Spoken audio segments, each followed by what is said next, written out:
नेता होगा, कौन प्रतिनिधित्व करेगा। अभी हमने नवरात्रा के पर्व की पूजा अर्चना की, जगत जननी जगदम्बा की आराधना का पर्व मनाया। असत्य पर सत्य की जीत विजयादशमी हम सबने मनाई, वो हमारे सनातन के पर्व थे। लेकिन अब लोकतंत्र के पर्व के लिए मुझे विश्वास है कि इतनी बड़ी संख्या में उपस्थित नारी शक्ति इस बात को संकेत देती है कि 79 मतदान केंद्रों में कमल के फूल को खिलने से कोई रोक नहीं सकता, और होना भी चाहिए। हमारे शास्त्रों में कहा गया है तत्र देवाः, कि जहां नारियों की पूजा होती है वहां देवताओं का वास होता है। और जो सनातन की परंपरा है उसमें इस बात को सब जानते हैं। हम अपने देश की भूमि को सिर्फ जमीन का टुकड़ा नहीं कहते, हम कहते हैं भारत माँ की जय, भारत माँ की जय। यह भारत सिर्फ जमीन का टुकड़ा नहीं है, यह जीता जागता राष्ट्र पुरुष है। यह वंदन की भूमि है, अभिनंदन की भूमि है। यहाँ की हर नदी गंगा है, यहाँ का कण कण शिव शंकर है। और इसीलिए हम सब यह बात के नारे को प्रबल करते हैं कि हम जिएंगे तो इस देश के लिए, मरेंगे तो इस देश के लिए, और मरने के बाद जब गंगा में हमारी अस्थियां प्रभावित होगी और उसमें भी कान लगाकर कोई सुनेगा तो एक ही जय घोष आएगी कि भारत माता की जय, भारत माता की जय। इसीलिए मेरी बहनों, जो लोग पूर्व से आते रहे उनके लिए तो है ही, लेकिन जो पहली बार आज इस मंदिर में प्रवेश किए हैं, ये वो मंदिर है जो सिर्फ राजनीति के लिए, सत्ता के लिए काम नहीं करता। भारतीय जनता पार्टी का यह कार्यालय हमारे लिए हमारे परिवार से बढ़कर है, क्योंकि वह वही दल है जिसने राष्ट्राय स्वाहा, राष्ट्राय इदं नमः के भाव को हम सबके रगों रगों में ओतप्रोत करने का काम किया है। और आज का जो दौर है, यह दौर सामान्य दौर नहीं है। आज का जो समय है, ये सामान्य समय नहीं है। इस देश की आधी आबादी का प्रतिनिधित्व यहाँ पर हम करते हैं। और आज का दौर जहाँ दिल्ली में नरेंद्र मोदी जी के नेतृत्व में भारत को विश्व गुरु पर ले जाने का दौर है, वही माननीय शिवराज सिंह जी चौहान के नेतृत्व में मध्य प्रदेश को आत्मनिर्भर मध्य प्रदेश बनाने का समय है। और इसीलिए मेरी बहनों, मैं आपसे कहना चाहती हूँ कि एक महिला के रूप में जो सनातन की आस्था है, जो हमारी परंपरा, वैदिक परंपराओं में भी कहा गया है कि हम धन के लिए किसकी आराधना करते हैं, हम धन के लिए माता लक्ष्मी की आराधना करते हैं, हम विद्या के लिए माता सरस्वती की आराधना करते हैं, और शक्ति और बल के लिए तो जगत जननी जगदम्बा की आराधना भी हमने करके नवजीवन, नव ऊर्जा को भी पाया है। और इसलिए यही वो सनातन की परंपरा है जिसमें हमारे आराध्य भगवान शिव शंकर, जिन्हें अर्धनारेश्वर का स्वरूप कहा जाता है, आप में से भी बहुत से लोग उस बात के अनुयायी होंगे, श्री शिवाय नमस्तुभ्यं, एक लोटा जल हर समस्या का हल। और इसीलिए भगवान शिव जी का जो स्वरूप है वो इस बात को साक्षात करता है कि अगर सृष्टि का संतुलन बनाए रखना है तो जितनी बराबरी नारी की होगी, नर की होगी, उतनी बराबरी नारी की होगी, तभी यह प्रकृति चलेगी, तभी यह सृष्टि का संचालन चलेगा। और इसीलिए हम लोग हमेशा एक नारा बुलंद कहा करते हैं कि एक नहीं दो दो मात्रा भारी है, नर से नारी भारी है, नर से नारी भारी है। आज उस नारी की शक्ति को पहचानने का समय है। आज देश के प्रधानमंत्री हो, चाहे मध्य प्रदेश के मुख्यमंत्री हो, आप सभी से आह्वान कर रहे हैं कि ये युग परिवर्तन की बेला है। जहां एक और भव्य रामलला का मंदिर बन रहा है, वहीं दूसरी ओर कश्मीर से अनुच्छेद 370 खत्म हुई है। महिलाओं का मान और सम्मान बढ़ा है। आजीविका के माध्यम से आज महिलाएं आत्मनिर्भर हो रही है। ये बदलते भारत की तस्वीर है। और इससे बड़ा दुर्भाग्य यहाँ पर हमारे लिए क्या हो सकता था कि 15 अगस्त 1947 को हमारा देश आजाद हुआ। अंग्रेजों से तो जरूर आजादी मिल गई, लेकिन अगर इस देश में खुले शौच की प्रथा से आजादी दिलाने का काम किसी ने किया तो मैं आप सबके माध्यम से धन्यवाद देना चाहती हूँ देश के प्रधान माननीय नरेंद्र मोदी जी को, जिन्होंने 15 अगस्त 2014 की दिल्ली की प्राचीर से आह्वान किया कि मेरे देश का अभिशाप है कि आजादी के 60 वर्ष से ज्यादा बीत जाने के बाद भी अगर मेरे देश की माता बहनों को खुले शौच के लिए सूर्यास्त का इंतजार करना पड़े, खुले शौच की प्रथा से भारत को मुक्त करना पड़े, और आज भारत खुले शौच की प्रथा से मुक्त हुआ है और माताओं का सम्मान बढ़ा है, ये सम्मान देने का काम पंतप्रधान नरेंद्र मोदी।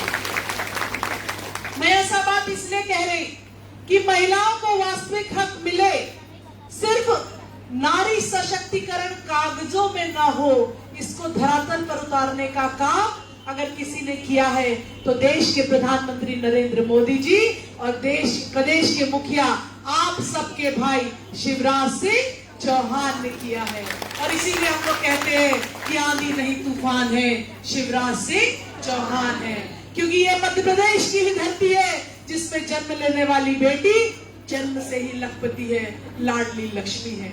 और जो भूतों न भविष्यंती लाडली बहना योजना, जिसने न जाने कितने लोगों के जीवन में नया उजियारा लाया है, आज उस योजना का परिणाम है कि हर महिला बहन जो लाभान्वित है वो चाहती है कि आज जिस प्रकार से सरकार आर्थिक रूप से महिला को मजबूती देने का काम कर रही है, आज ऐसी सरकार बनी रहे। आप लोग सब चाहते हैं ना, सब लोग चाहते हैं, इसीलिए तो आए। कितने लोग लाडली बहना के लाभार्थी हैं यहाँ पर? बहुत सारी लाडली बहना है। ममता दीदी देखिए कितनी सारी लाडली बहना है। अब आप सब सामान्य महिलाएं हैं क्या?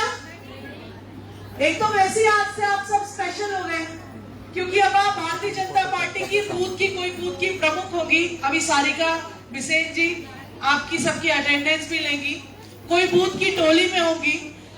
तो ये जो समय है ये देश को आगे ले जाने का समय है, और मोदी जी चाहते हैं कि महिलाओं की भी भागीदारी इसमें बने, और इसीलिए 27 साल से जो लंबित बिल था, महिला नारी शक्ति वंदन अधिनियम बिल, आपको पता है, सबको पता है, अब 33% आरक्षण महिला बहनों को विधानसभा और लोकसभा में देने का काम हमारे प्रधानमंत्री नरेंद्र मोदी जी ने किया है। ये बदलते भारत की तस्वीर है, और इसीलिए हम सब आपसे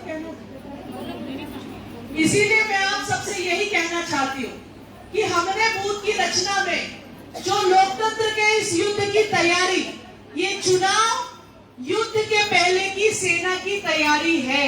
आज का यह कार्यक्रम उस सेना की मुस्तैदी का कार्यक्रम है, जब रणभूमि में आएगा।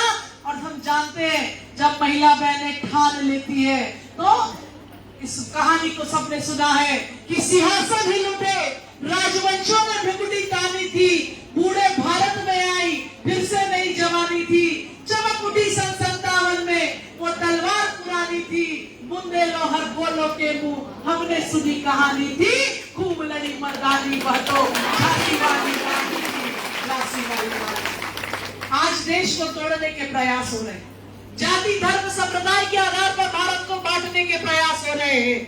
आज क्या नरेंद्र मोदी जी अकेले इस बीड़े को उठा सकते हैं क्या? बताइए। अब इतनी सारी लाडली बहनें तो अपने भैया का साथ छोड़ेगी क्या? देखिए, प्रत्याशी तो कमल का फूल है, बहुत से लोग नर्वस हो रहे हैं। अभी 2-4 लोग मेरे पास रो के भी गए, पापा कि मौसम तुम क्यों नहीं प्रत्याशी हो?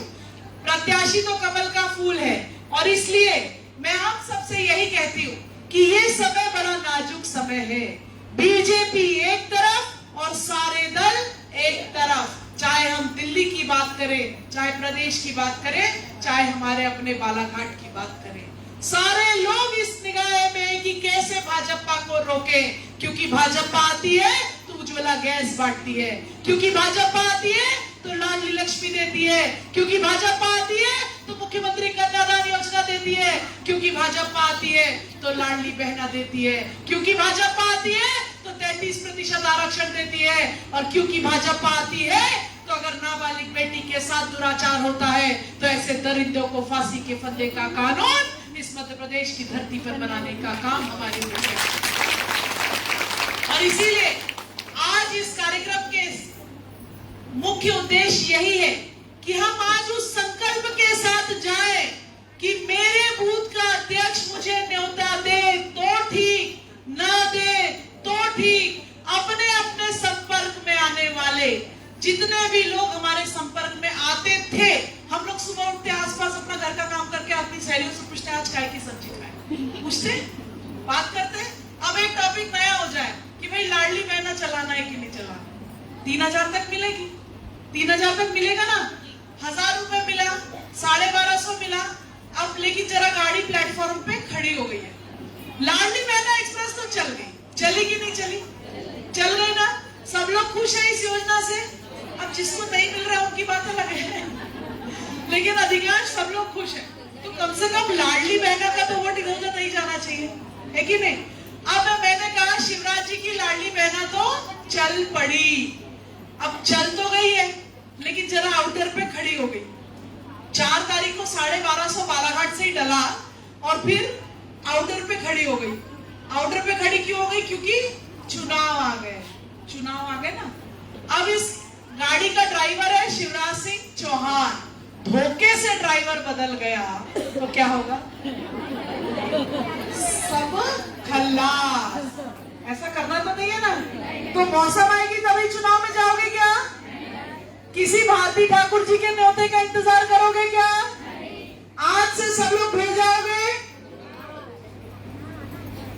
कांग्रेस बहुत चालबाज पार्टी है।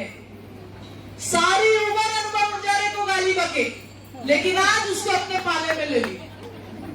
है क्या अनुपम मुंजारे का?